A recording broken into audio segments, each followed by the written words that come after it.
Get out the insurance cards, get out the copays. The office is open, my friends, as this video is brought to you by drroto.com.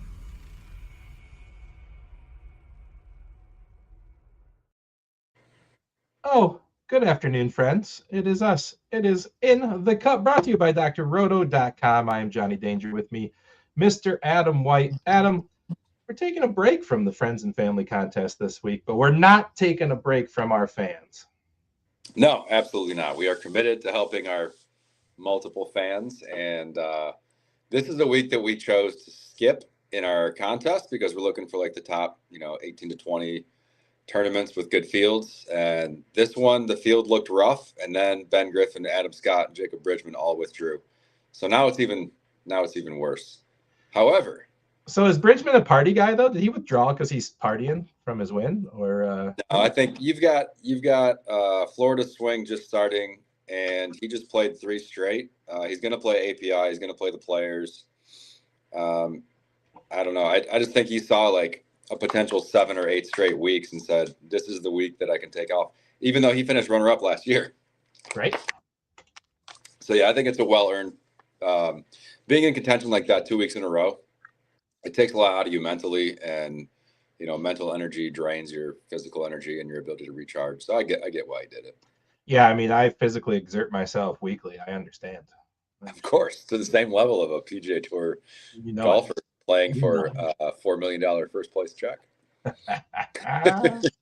Well, I I picked him at the end of the show as my deep value. I played him in the tournament. Unfortunately, 3 of my 6 guys got cut. It was ugly.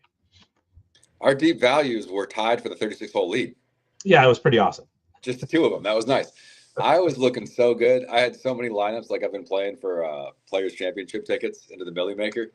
And I think I was winning like 8 tickets out of my, 12 entries at the halfway point. I was like, this is great. And then Rory kind of cooled off until the end. And then, he backed up. I didn't have any Bridgman for no good reason. All the arguments that I made for Rio Hisatsuno was like, hey, he's playing great every week. How do you fade him? He's 6,900. All that could have been applied to Bridgman, and then Bridgman just pops and wins. So good for him. Good for him. Good for him, sir. All right.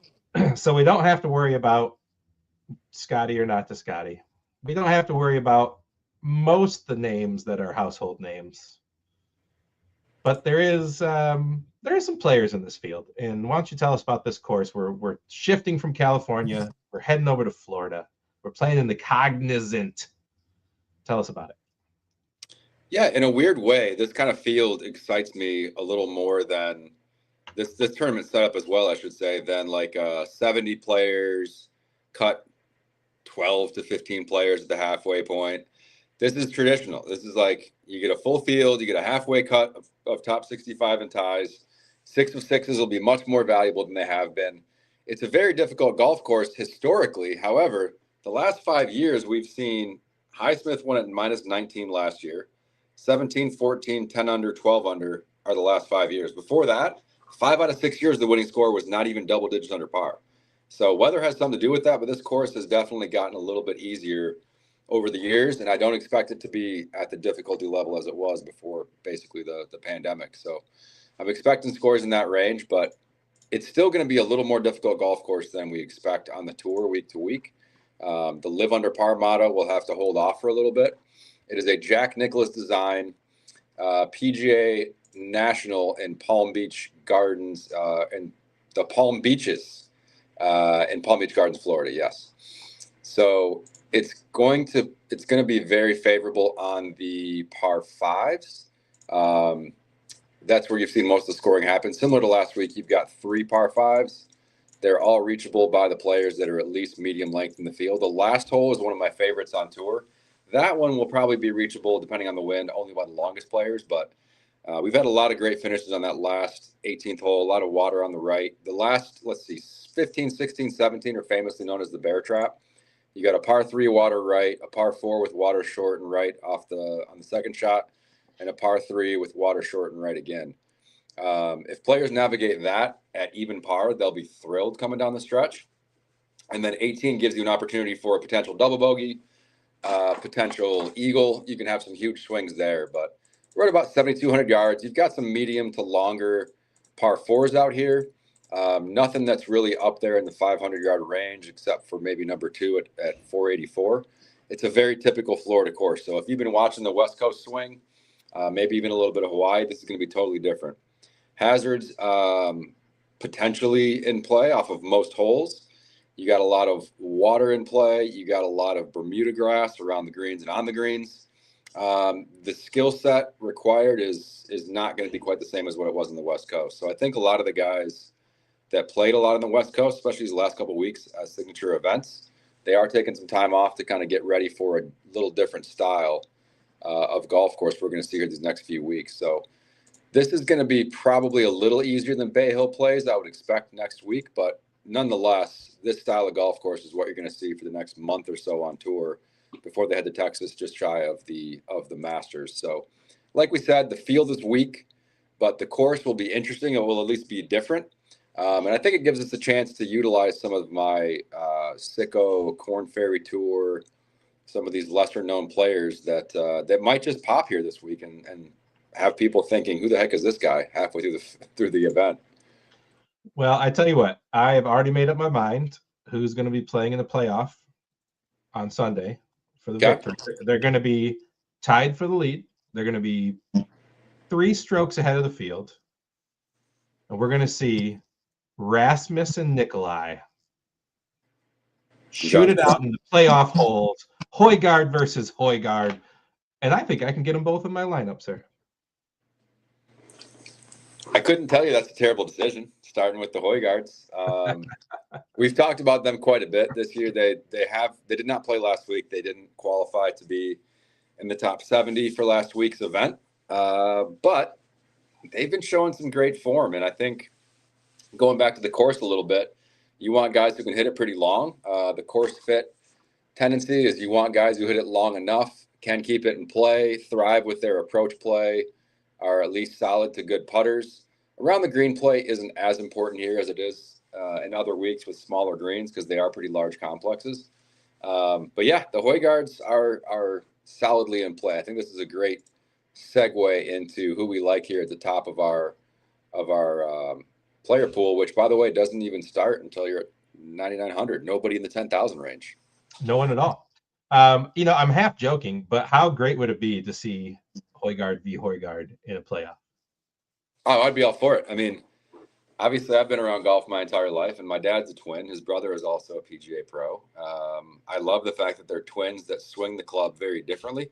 Mm-hmm. Their games are similar, like the style of play. They both mash it. They both, play similar styles, but the way they swing the club is different, which is fascinating to me because I've watched twins play golf my entire life between my dad and his brother. So I would be all about it, man. I would be all about it. We love our boy Ryan Gerard there as the second highest priced guy, I think. Of course, yeah. No, the simulators love Ryan. Highest percentage chance to win. But let's get back to the Højgaards. I'm not going to let you drop this. You keep trying to move away, and I'm not going to let you drop it. The simulators say Rasmus has a slightly higher floor. Nikolai has a slightly higher ceiling. If you had to pick just one Højgaard, which Højgaard would you go with? We're really fixating on the Højgaards here. I like this. I'm gonna play them both. I'm just telling you, you're gonna see me on Sunday when they're playing in the playoffs, and I'm gonna be like tied for first in $1 million contest. It's gonna be amazing. I can't wait. I think because what I'm showing anyway, my ownership projections are showing Nikolai as 10% higher owned than Rasmus. Mm-hmm. I will go Rasmus because there's no clear predictor or indicator that one of them is going to play better than the other. So I'll go Rasmus for the ownership discount if I'm forced to choose one. If it was a cash lineup, I would probably go Nikolai. If it's a tournament, I'd probably go Rasmus just because of ownership and maybe a little bit higher floor for Nikolai. All right, you make a little sense. Is there a lock in the 9K? Is there one that you have to have in a cash lineup? In a cash lineup, yeah. I think when we go back to it, sometimes let's not overcomplicate it. Yep. Shane Lowry is the class of the field. Okay. He's won plenty of times, contended in big tournaments, plays tough courses well. Iron play has been legit this entire season, going back to last fall. he's also played well here in the past. So yeah, if there's one guy that you sort of feel like you really should play, it's Lowry. I mean, let's put it this way: for him to only be $900 more than Brooks Koepka, who does have some history here, but he's shown nothing over the last 18 months. I don't know. I think he's way better of a play and should be projected way higher than Brooks, even though they're only $900 apart. I would go Shane all day. So yeah, if there's one, that's the one. As from a ball striking standpoint, like the guy that I would say probably has the lowest chance to miss the cut would be Gerard. DFS Hero sitting here having him at almost 10% chance to win the tournament. 9.7. That's really high. That's extremely high. I mean, he's definitely shown he had a rough week at Pebble, but Pebble's kind of a weird outlier course. Doesn't really play to his strengths. So for him to go last year winning in an alternate field event, I think it was Barracuda or Bermuda, one of the two, one of the Bs. He wins there.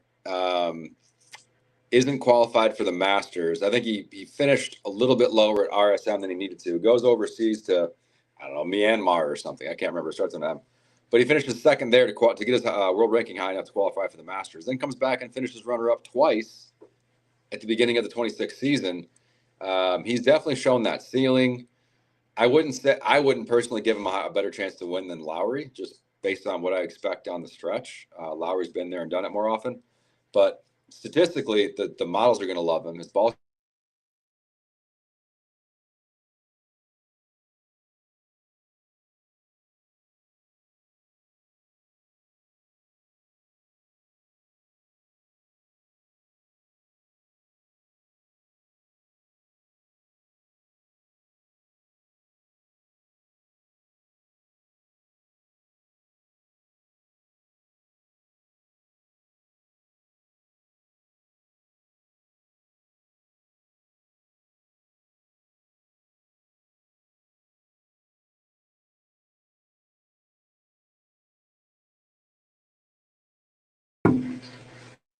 Technical difficulties. It booted me, but I'm back, sir.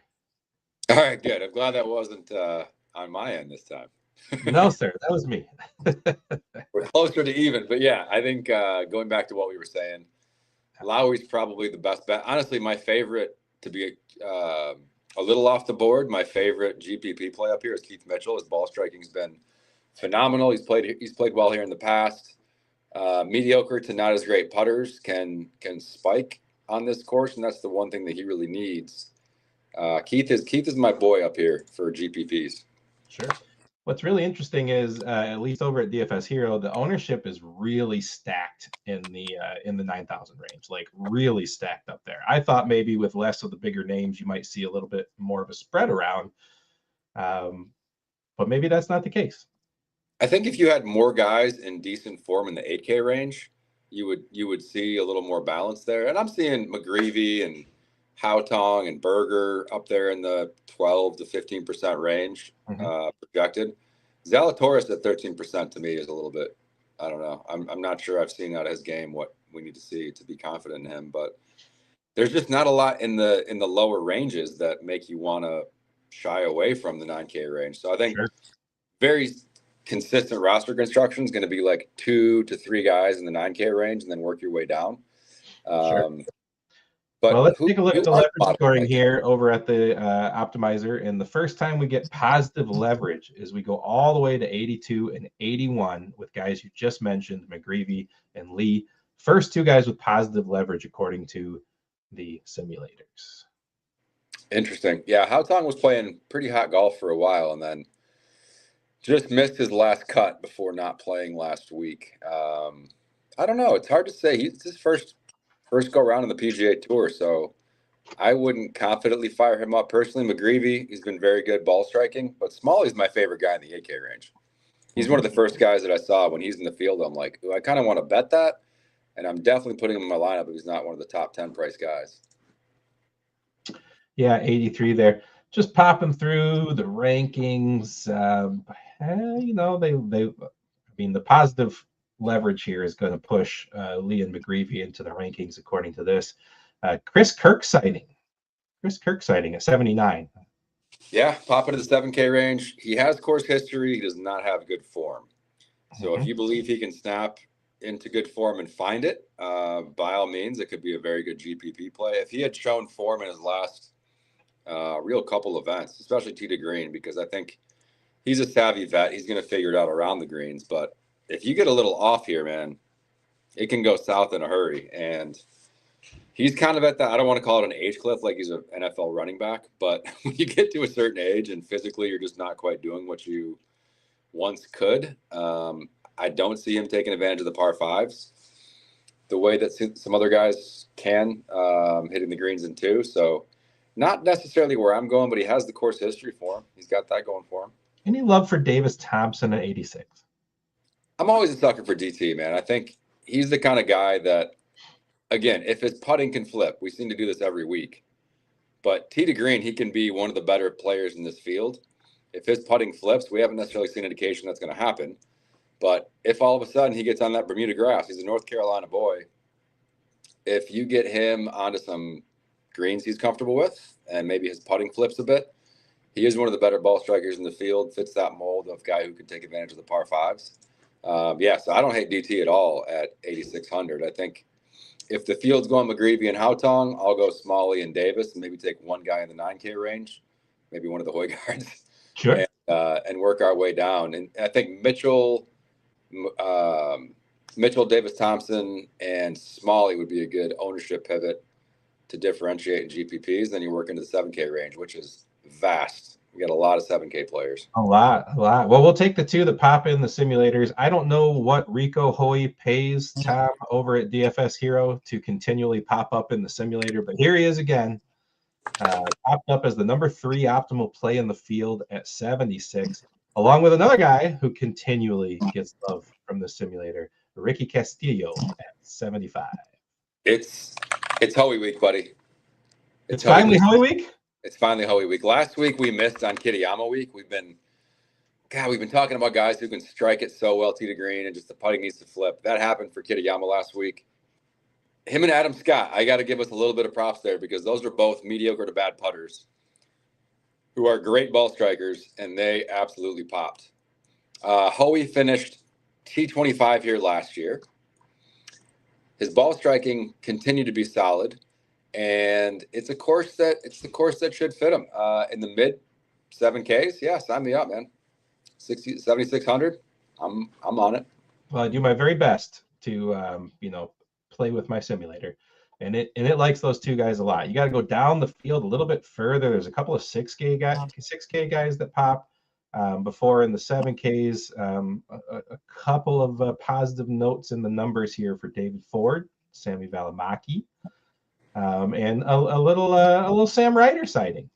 Sam Ryder sighting. I did not see that coming. Yeah, he can get hot with his approach play. It's not where I was going, but a couple of guys I wanted to point out that don't have quite the approach acumen of Rico Hoey necessarily, but can gain strokes in the field consistently day after day off the tee.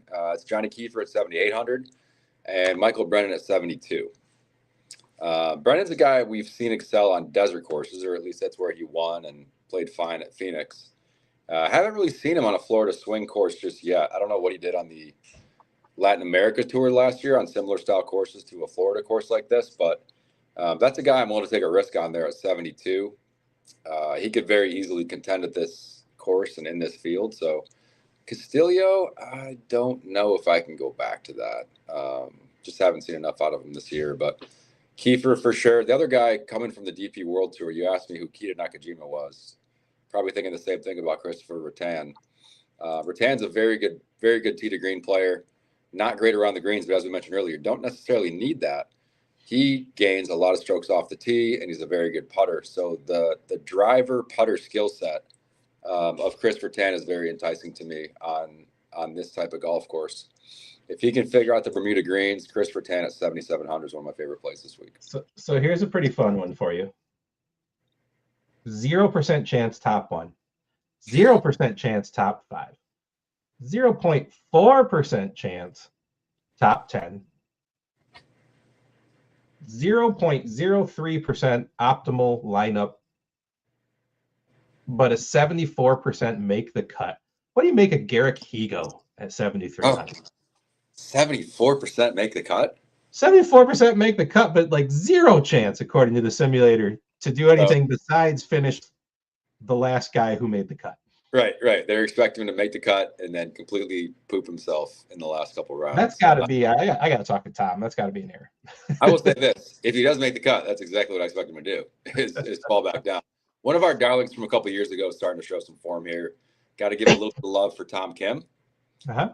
Burst on the scene a few years ago. Played great at the President's Cup. He's been trying to gain speed. Kind of lost his form a bit since he had a good finish at the Open Championship a couple seasons ago, but he has been kind of in the wilderness, but was good enough world ranking wise to play last week. Showed some really good form over the weekend. I expect ownership to be there on him because he's a recognizable name, and there are not a lot of those in this field. But Tom Kim at 74 is at least intriguing to me. And if he kind of fits your build of a couple 9Ks and 8K and then work your way down, there are worse plays you can make down here. We got one guy who's... Is Vince Wally a worse play we can make down here? He's spiking in a few categories here. Vince Whaley, what categories are you seeing him spike in? Oh, all I see is percentages to win. Well, I see 3 consecutive missed cuts, doing it in a variety of ways. That worries me a bit. Like 1 week his driver, well, actually 2 out of 3 weeks his driver's terrible. 2 out of 3 weeks his approach play is terrible. 1 week his putting is all of a sudden atrocious. I'm not seeing it with Whaley. I think it can all go pretty wrong. We talk about how hard it is to, top 25 4 times in a row. How hard is it to miss a cut 4 times in a row? He's got to make the cut this time. Oh, it's way easier to miss the cut 4 times in a row than it is to make top 25 4 times in a row. We've also got in the lower end here, speaking of no form coming in, but he is the guy in the past who has shown I don't need form coming into an event. I can sort of find form as I go. And that is former champion, I believe 2024 champion, Austin Eckroat, Oklahoma Sooner. Last year, around this time of year, he went cut, and then T13 at Pebble. 3 straight missed cuts, T34 at API. API, another Florida course. Last year, he was terrible in this event, but he went cut, and then T32 at RBC Heritage. If he keeps the driver in play, that's the biggest thing. If he keeps the driver in play, his approach game can spike. His putting hasn't been great, but he's a former champ. He loves the course. I could see him finding something here. Yeah. I got the first little star from our friends at DFS Hero on Sung Young Kim, 7,000 flat. Got a little star next to his name. Show him. Yeah, got a little star there. You got a star next to SH. I kind of like him. I kind of like him at this course. Not a long hitter. Definitely not a long hitter. Pretty accurate. Not a great approach player, though. He kind of relies on his around the green game, which is just not for me at this particular course. Okay. Could be a cut maker, but I don't know. I'm looking for upside down here. When you got a guy like, I don't know, a former champ at 72, rising prototype type player like Brennan at 72. Doug Gim's the guy we didn't talk about, but I think Gim has a very high likelihood to make the cut here, despite not playing great so far this season. We're not in Mexico. Can we play Matt Kuchar? Yeah, I get it. If you want that kind of low upside, probably a little bit higher probability to make the cut, you can go for it. But his approach play has been so bad this year. He's losing over a stroke per round on the field on approach, and his driver's not going to get him. He's not going to gain strokes with his driver. So I don't know. I just need to see a little different skill set to be enticed by anybody in that range. Fair enough. All right, let's dive deep, buddy. Let's get into the 6Ks. Let's get there. What do you see down there? My neighbors in the field, Taylor Moore. I love that. Blades Brown. Can he make another statement? I think Blades can certainly make the cut. Now, I don't expect him to go out and flirt with 59 on Friday or whatever he did at the Amex, but certainly a guy that gives you the upside you're looking for down here. I think my favorite play to round out, if we were playing our league this week, and I want a guy that I'm confident is going to make the cut. He's got some good history here. His form coming in. He's got his PGA Tour card back after being on the Korn Ferry last year. Probably a guy you remember us talking about a few years ago, but that is Dylan Wu. Dylan Wu is at 6,800. He has a top 20 here. I'm trying to look at when I saw that, but he has a top 20 here in the past. I think it's the kind of course, some good history in Florida golf courses. Like, oh, there you go. It's a different name. T10 in 23 at the Honda Classic, which is now the Cognizant. My brain was looking for Cognizant and couldn't find it. But yeah, Dylan Wu's a guy showing a little bit of form. I like that. Carl Phillips has been looking good on the early part of the season. He had earlier in the year a T18 at Amex week. Phillips is a guy I think offers you a little more upside than Wu, but maybe a little bit more risk as well. All right, if I want to play both Højgaards, and I want to play, maybe another guy in that 8K splashy, they don't have to make a run, but they got to make that cut, and they got to hit a few birdies on the weekend. How low can I go? The lowest I would probably go is 64. I like veteran Mark Hubbard if you're looking for a cut maker who could show some weekend upside. Can get the tee to green game going quite well. Hasn't shown it yet this year, but I could see that flipping. He's got the skill set for it anyway. We talked about this guy a few weeks ago, but AJ Ewert, the Canadian, has shown some good form this fall. For his first go round, missed his first cut, but then T44, T49, T28 at Waste Management in a pretty darn good field. Gained in all three categories. That's a guy, if he's T28 at Waste Management and he plays equivalently well, he should be top 20 all day in this field. So that's kind of where I would go. Ewert? AJ Ewert. We also have a couple of years ago, man, this guy. Yeah, AJ Ewert. Look at him. Look at him. This guy burst on the scene and was like the next hot thing. He's relying a lot on driving distance these days, but Luke. Hey, he's 5% optimal rated down here, which is huge in the 6,000s. Talking about AJ?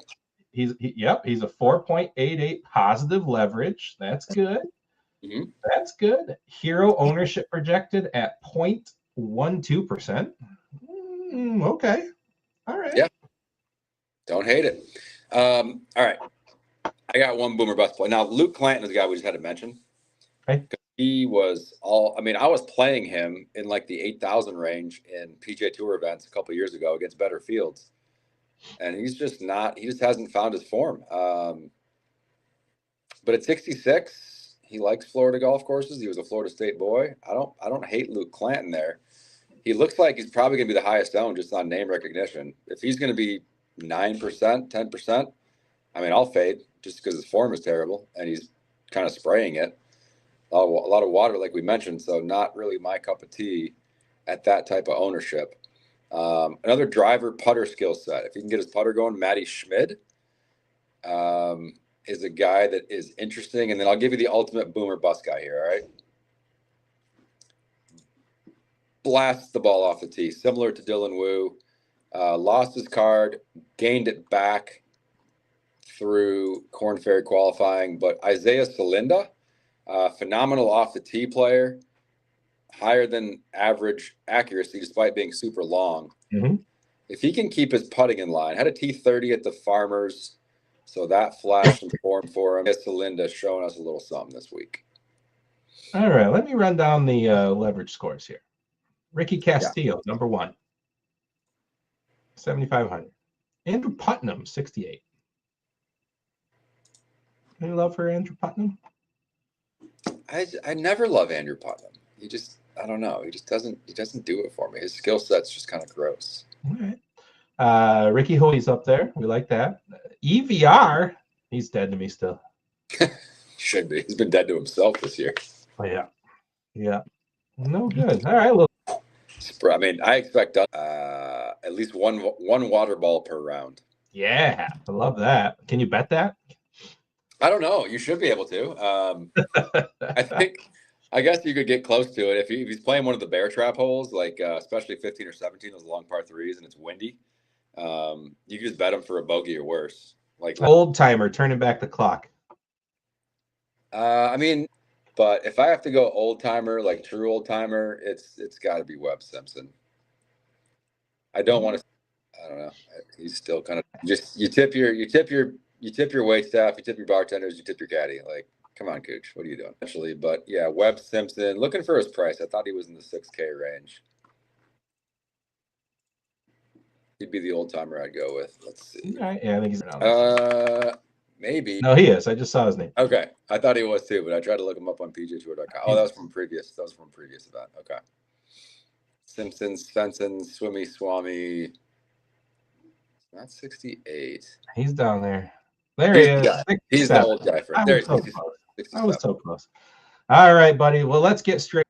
This is look back. I'm taking Rasmus and Nikolai. I'm telling you, I'm playing them both.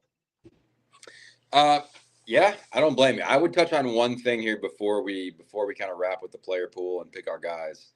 I am leaning towards PM AM wave guys.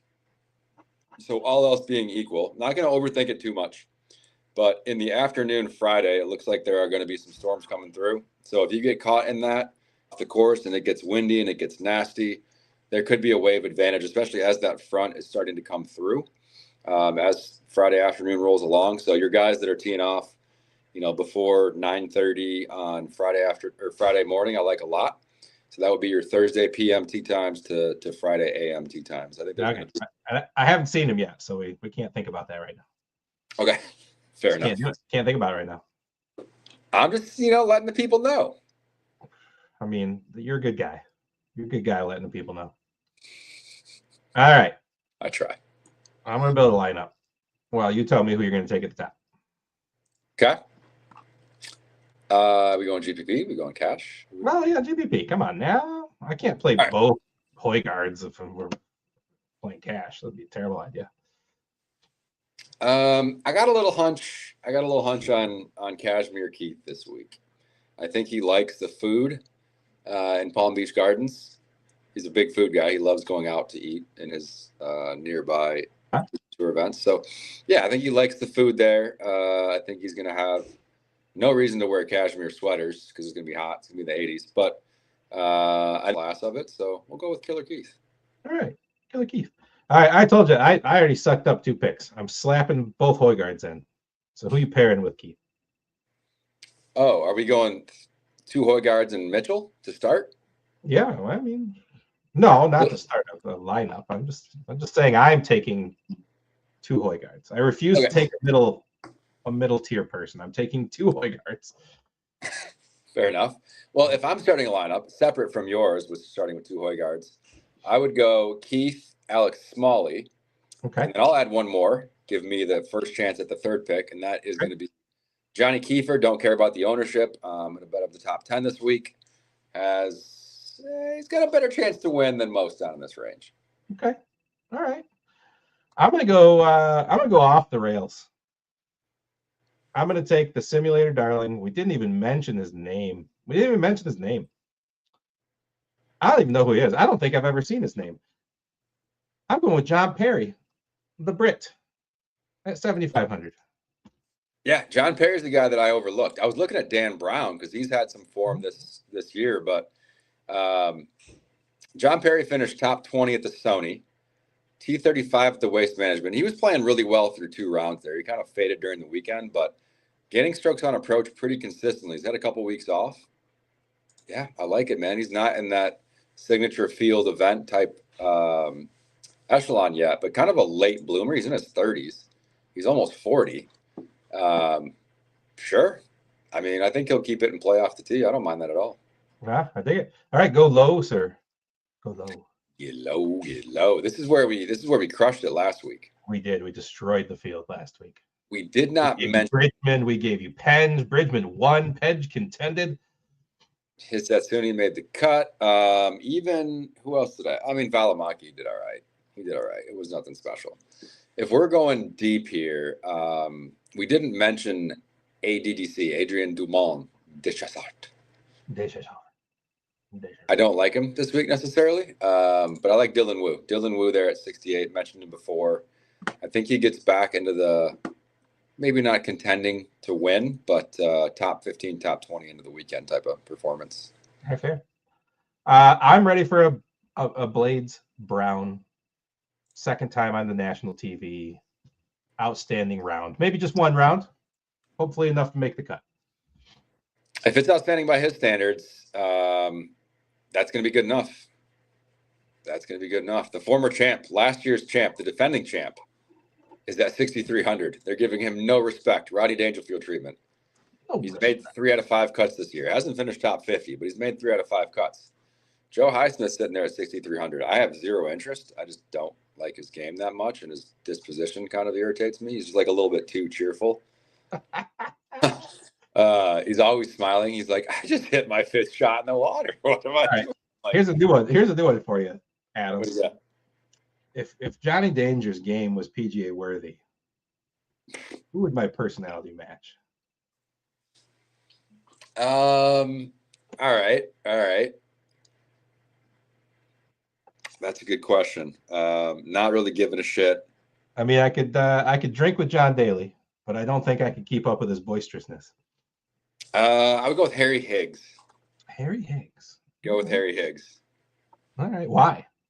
Doesn't appear to be taking things too seriously. If you want like the super self-deprecating, doesn't believe in himself guy, I don't know if that's going to be you. No, that wouldn't be. I think you're more of just like the nonchalant. I'm just going to get up there and whack it. Hey, another fairway. Cool. I'm just going to take a sip of my beer and then. Yes, sir. Yeah.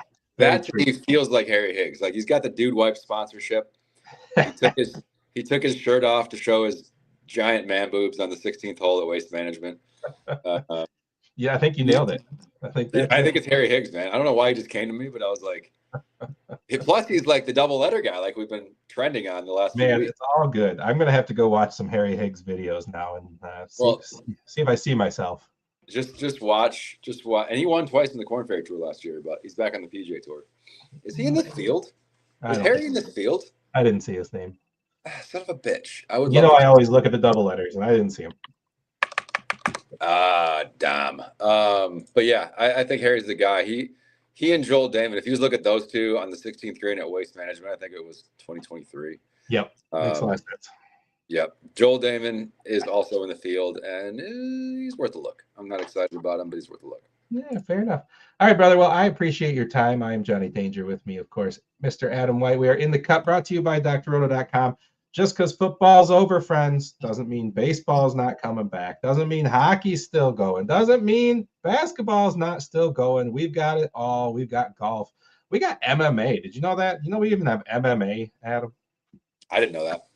We got it all, man. You can't miss at drroto.com. Go over there, promo code WIN, 10% off. If you want to see all the simulators I run, go over to dfshero.com, promo code DOC for 20% off. Adam, we're taking a week off in the family event, but I will see you back for next week's show, sir. Sounds good. All right. Thanks for stopping by the office. Get your fantasy prescription by subscribing to the channel and checking out drroto.com. And until the next visit, be well and take care.